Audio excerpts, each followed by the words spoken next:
Okay, I've been a little bit hiatus for the past few weeks. I got sick again. This is really frustrating. Whoever came up with the phrase getting old isn't for sissies is the truth, because it's harder to get rid of what you have, I guess. In any event, my voice is finally coming back, so I'm gonna.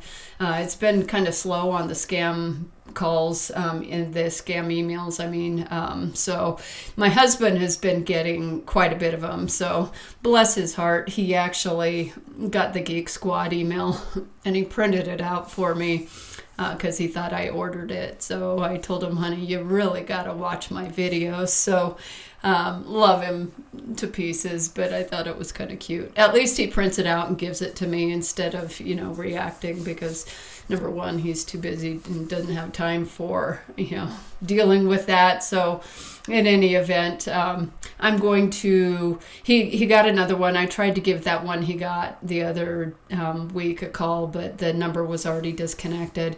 And then he got a Bitcoin. I'm going to record them separately. So I'm going to do the Bitcoin first, and then I'll come back and do the Geek Squad on a different recording. But let's give it a go and see what PayPal Bitcoin scams are up to. So I don't know what I'm going to play or portray yet. Haven't decided. So we'll see how this one goes. And I am not profiling. So just so you know, when I do a lot of these calls, either I'm messing with them or I'm fishing for information. So if I'm trying to investigate and look into other scams that are in a specific area, it's not because I'm profiling somebody. It's because I'm trying to fish for information. And if I put my pop-up bubbles with certain context that are not giving you the full information, it's because I know the scammers are watching these videos too, and so I don't want to divulge my systems or my investigative techniques. So I just play along as it's going, but in reality I'm looking for information so that I can get that information to the right people. In any event, I just thought I'd throw that 2 cents in there real quick before I make this call, and I'm gonna check this one out. I'll put the image up from the email, but apparently this is what it says. This is an email confirmation for the payment you made to Coinbase for the purchase of Bitcoin cryptocurrency through your PayPal account. So like I said, my husband got this email and he doesn't have a PayPal account, which is humor. So this transaction can take 24 to 36 hours to show up on your statement. Thanks for using PayPal. To see the full transaction details, log into your PayPal account, and then it gives transaction numbers and dates, and it was from yesterday for $569. So I'm going to call 812-716-4807.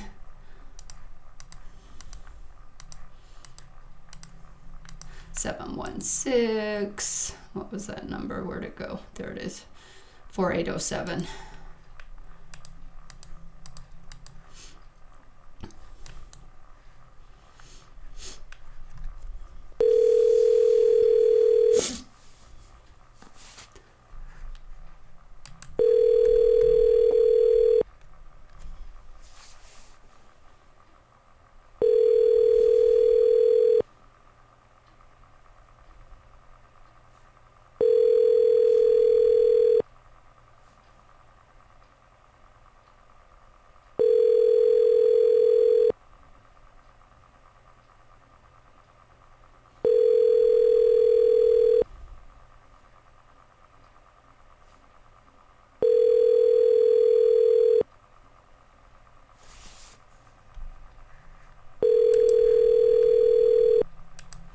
Okay, so that one clearly isn't answering. I'm going to try that one back later. So I'm going to go on to the Geek Squad that he received. So let's see what that number is. So this one's actually funny too. So it says device care protection, comprehensive protection for up to devices. It doesn't give the amount. $199 per year, quantity 1, total $302. So I don't know where they figured their math at, but that's not what $302 equates to after $199. So the phone number is 831-471.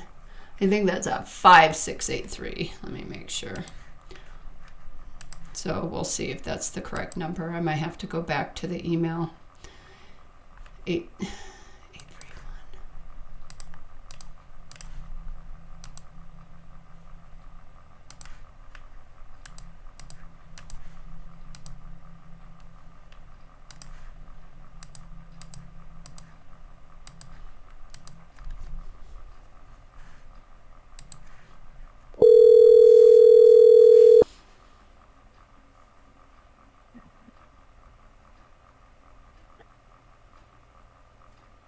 Good morning. Thanks for calling Geek Squad. How may I assist you?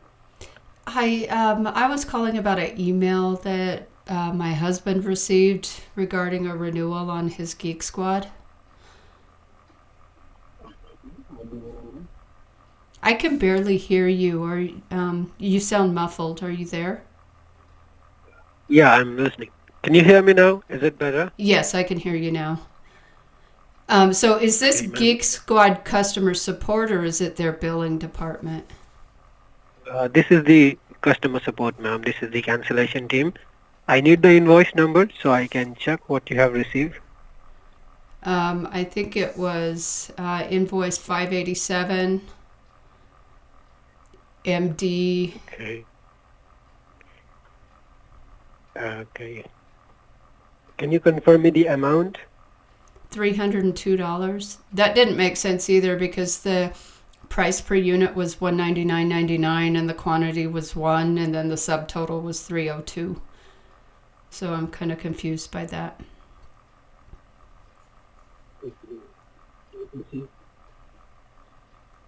Yes, ma'am. I see it's an auto renewal subscription, and you received this today or yesterday? I think it was last night. Yeah, correct. And ma'am, yeah, it's for the computer protection. You have McAfee subscription and the Geek Squad total protection subscription, for which is costing you $302 for 2 years. Oh, okay. So it's for 2 years. Before I decide if I want to cancel it or not, this is going to be an off-the-wall question, but I mean, I guess you're the customer service.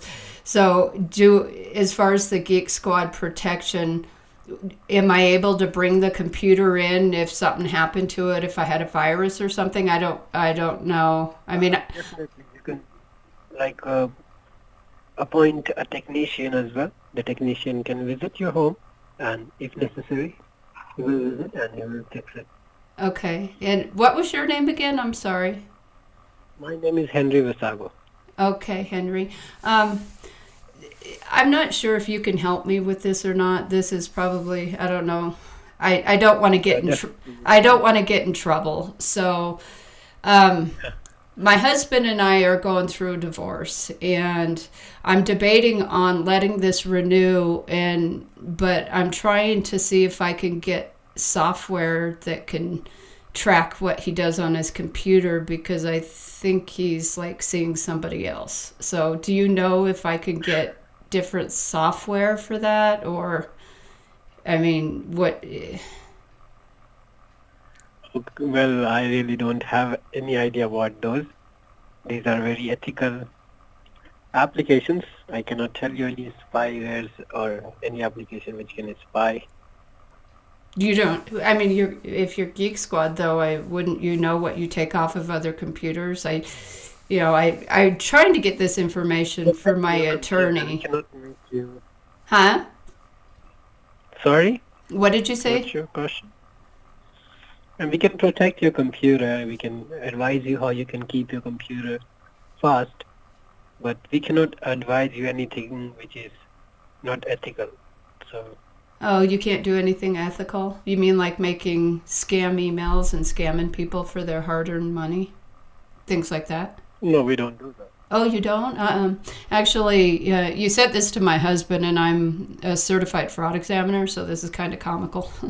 So, as far as these emails that are going out and what you guys are doing, can I ask you a question? How many phone calls do you get a day from people who you actually get their money? All right, ma'am. Now, can I ask you a question? Sure. What's the reason of the call? Why did you call here and asking me these questions? Because What assistance you need? the assistance I need, I'm just looking to see, you do this for a living, you're scamming people and you're getting their money. How many people do you actually... I'm getting my What? salary for doing this job. You're getting your salary? Okay. Well, let's just say that this is a job for you and you don't consider the consequences on the other side for the victims. So if you're doing this job and how many... many... You investing your time, so I'm going to hang up. Wait. Call back this number. No, I had one more question before you hang up, okay? Okay. Yeah. That was fun.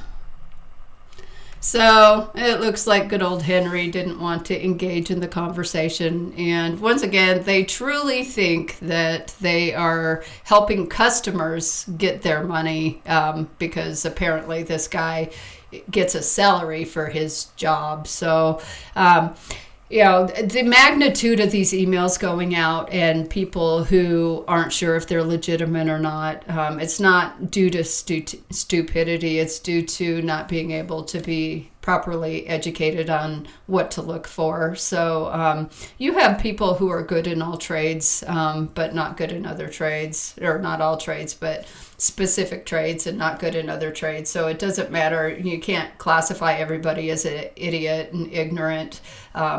Comes down to how to get information out there. I have an idea I'm working on. I'm going to have a guest on a next video, and we're going to discuss the brutal reality of what's going on with these scams and how many people are victims, not just in the United States, but throughout the world. And so I'm going to present to her a concept that I came up with. Hopefully it's something that we can get into fruition, because I think it would drastically reduce these call centers because people would be more aware. And right now, whatever system is in place to get the word out is just not working. It's clearly not working.